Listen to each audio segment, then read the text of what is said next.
I too am chilling out for the content engine.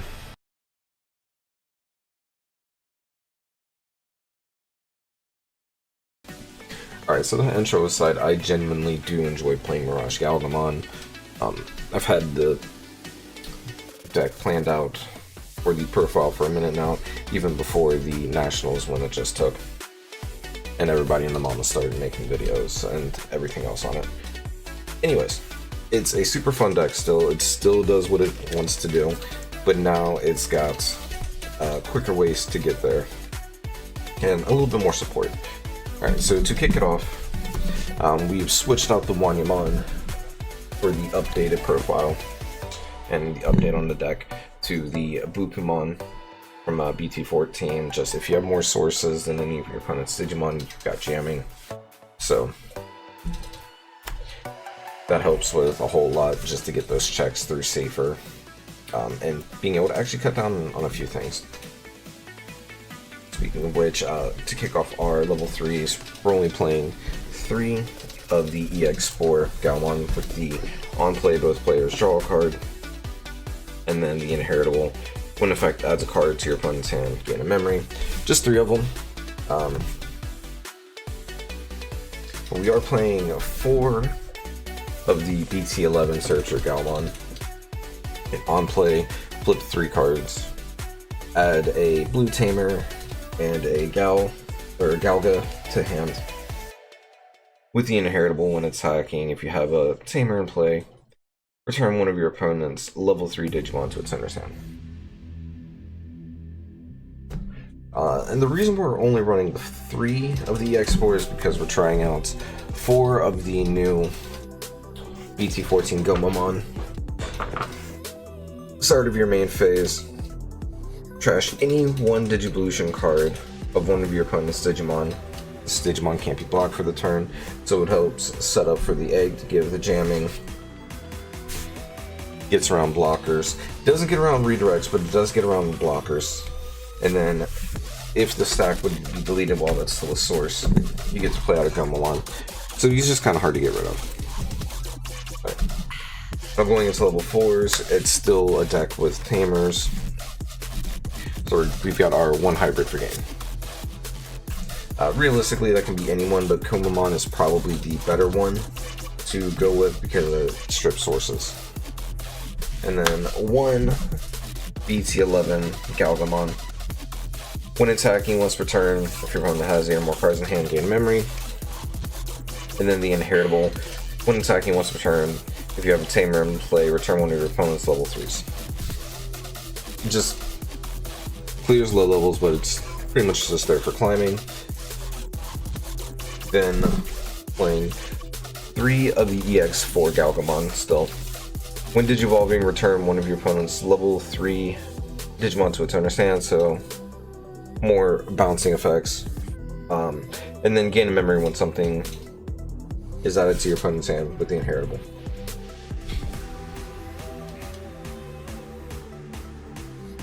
The deck is still very straightforward. It's still doing the things that it does, like I said.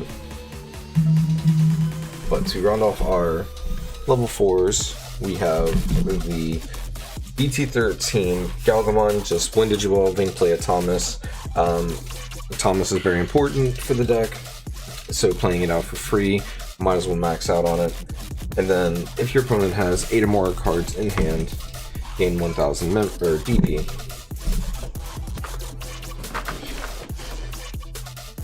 That does come up. Usually it doesn't come up anymore with security, but it will come up if you need to run into something. Alright, for level 5s, we've got the 1 of Mock Gaogamon. When Digivolving, return one of your opponent's level 4 lowers to the hand. And then, when attacking, if your opponent has 8 or more cards in their hand, unsuspend this Digimon. So, I was only playing 2 anyways, so it was just a clean swap for the Zudomon Ace. Zudomon Ace having the counter timing blast evolution to on play when Digivolving. Trash any 2 Digivolution cards from your opponent's Digimon, then return one of your opponent's Digimon with no Digivolution cards to the hand. I'm just currently testing it at 1 to see how it works, see how it functions. But if you want to run more, by all means run more. If you don't want to run it at all, you don't have to. But it was just a clean swap, gave me something to test. And then still just 2 of the BT11 MirageGaogamons. When digivolving until the end of your opponent's turn, this Digimon gains blocker and gets 2000 DP for every 4 cards in your opponent's hand. Just make your guy kind of big. Give blocker for the turn. It's not a bad one to do if you're at like 2 memory and you can safely choke your opponent to 1 just to get the turn back to you real quick. And then the all turns, once per turn, when in effect adds a card to your opponent's hand, unsuspend this Digimon.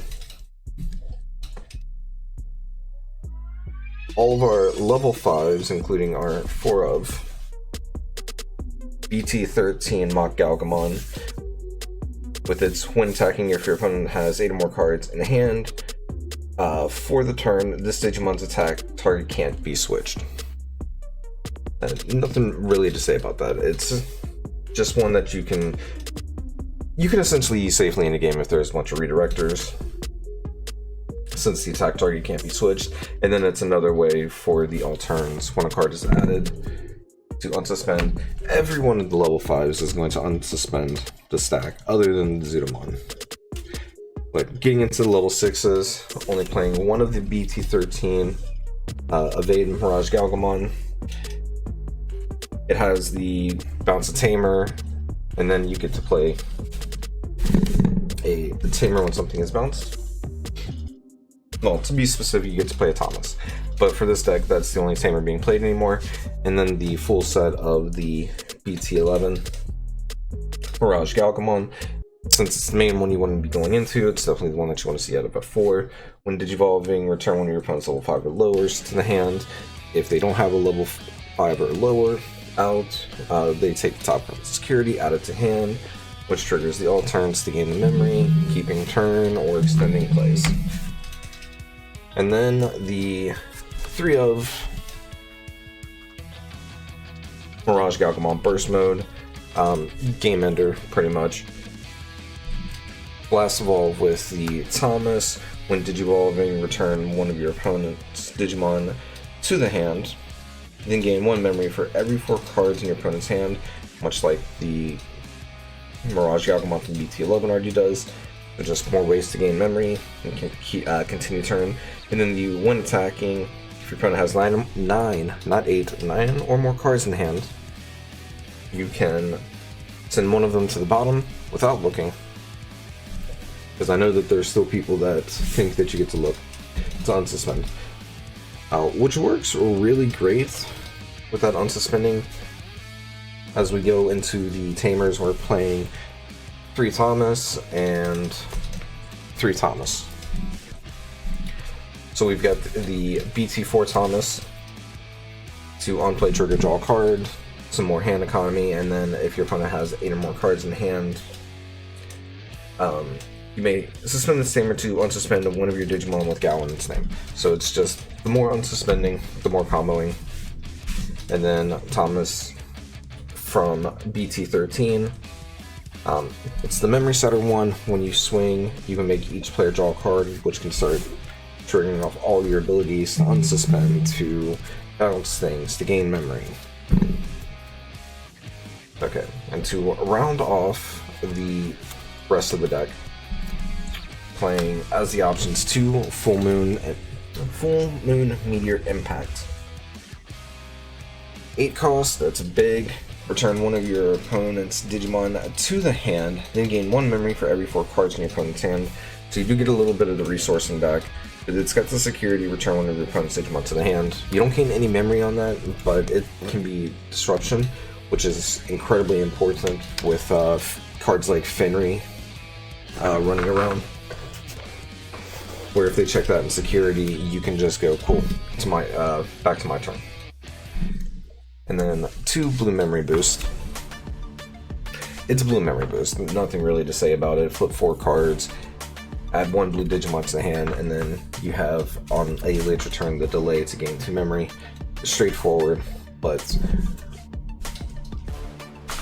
What is incredibly helpful is the mental training. This is probably one of the things that really helps the deck the most, because you can go mental training, flip a Thomas, grab a Thomas. It's just like the blue memory boost. You're helping fix your hand with the different things, and then you can use the delay later to go into either a free or cheaper Digivolution. The trainings, in my opinion, are stronger than the memory boost, because you get the full cost that you pay into it back, plus the additional effect. But that is the deck. Let's get to that shuffle. Alright, so let's get into that shuffle now. So, I roll 10. Opponent's roll 20. Opponent is definitely going first. So let's get that shuffle.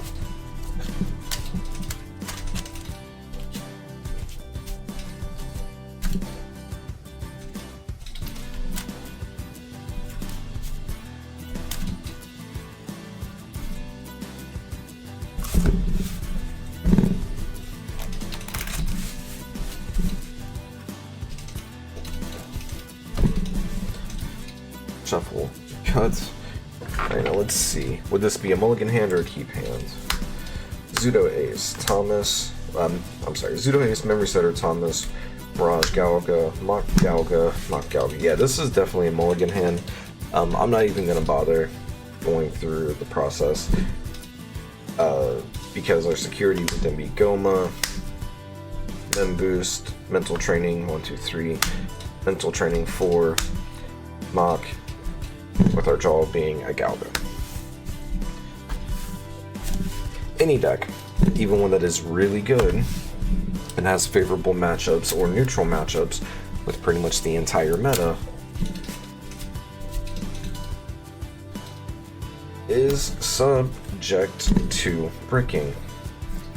This isn't a full, proper file shuffle, I know. We're just trying to get the cards mixed up anyways.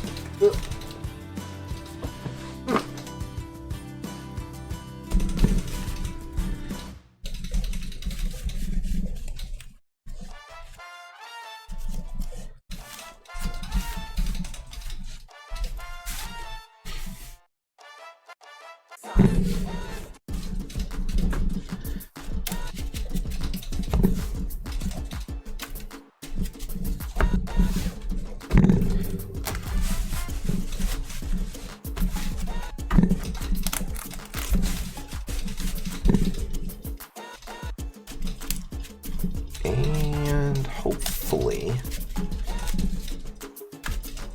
that did what we needed it to do.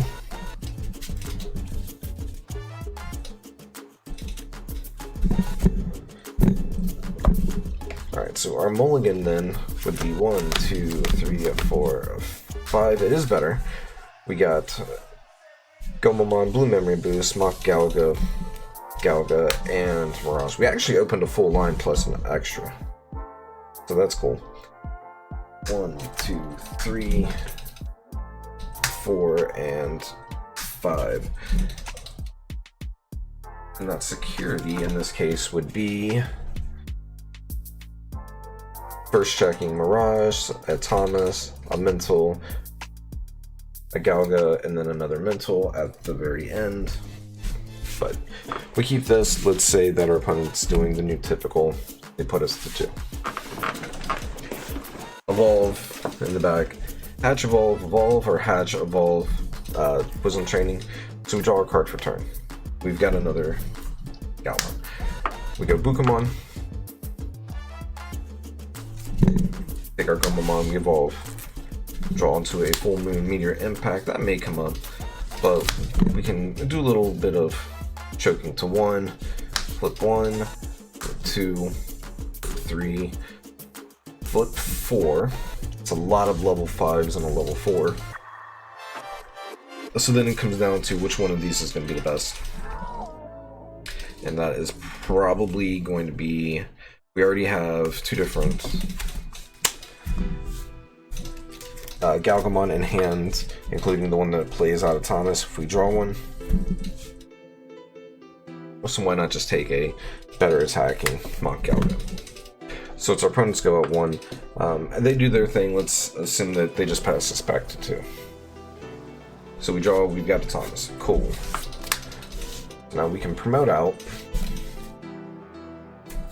Go ahead and crack that memory boost, because it's just acting like a mental training right now.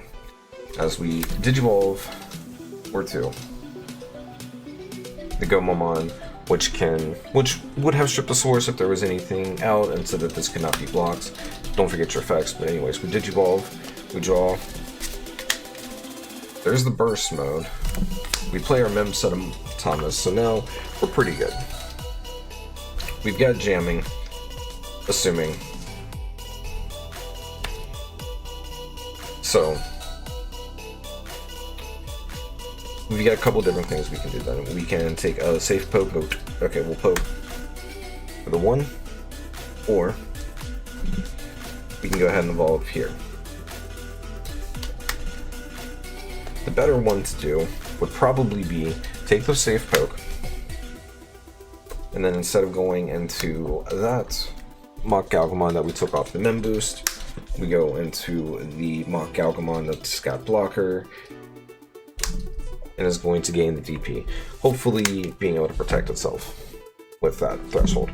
We still choked our opponent's 1. Let's say that they actually come out though. They're not going to run into here, they run into, let's just say that they run into here. Cool, 12k. With how big things can be, let's say they check it fine. They hit the Thomas.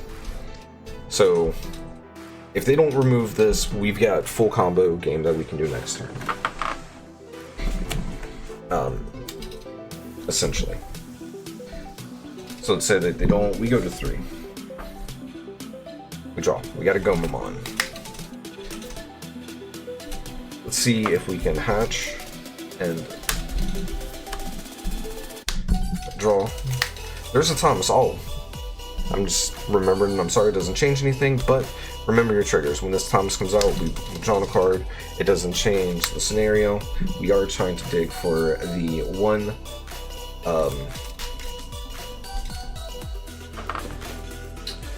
MirageGaogamon. Reason being is we could go full combo, pass over to 1, do the thing. As it currently stands, it's a little bit harder because we did not, unfortunately, draw into it. So probably just give up the attack for the turn, choke to 1 again, get the evade 1 on 9, and a mental training.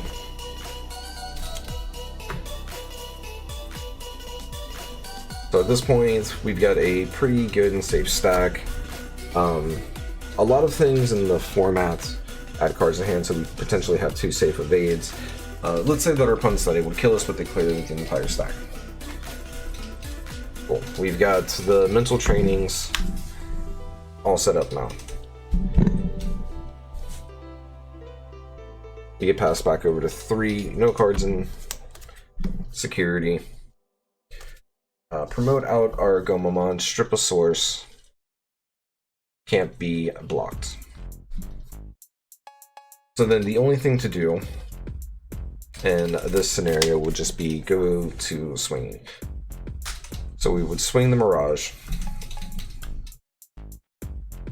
check safely, unsuspend, swing the Mirage. We've checked twice now. This time we'll activate the Thomas to unsuspend by having us each draw a card. And then we will burst evolve. Drawing our card for the burst evolve, bounce something, let's say we just gain 2 memory. But we've already checked once, twice. So when we swing this time, that's 3 checks. Bottom deck something. We swing that 4th and final check. And then we swing the Gomamon for game. Maybe we didn't have the Gomamon, or maybe they still had the full security. At that point, we've already got enough memory. We play the Thomas, we draw the card, we unsuspend the Galga, and we swing for game. Quite literally, I do these parts as a way to show, like, hey, I can show you the combo, but the deck might struggle getting there sometimes, so let's see if that happens. That doesn't really happen with this one. As long as you see your pieces, just like any other deck, you're going to do your thing, you're going to wombo combo off. The thing though is that you draw so many cards, and you have so many searching pieces with the MirageGaogamon deck that it really helps fix itself very quickly and very easily. But that is the deck, that is the profile. Pretty straightforward build, I would say. I enjoy it, it's fun, it draws cards, it combos, and it's got a little bit of control to it. Those are things I enjoy. But if you want to come hang out with us over on twitchtv.com/Gentaxis, we play a lot more Digimon stuff than we did before. We talk the card game a lot, we talk other card games, we talk anime, and we play RPGs and fighters.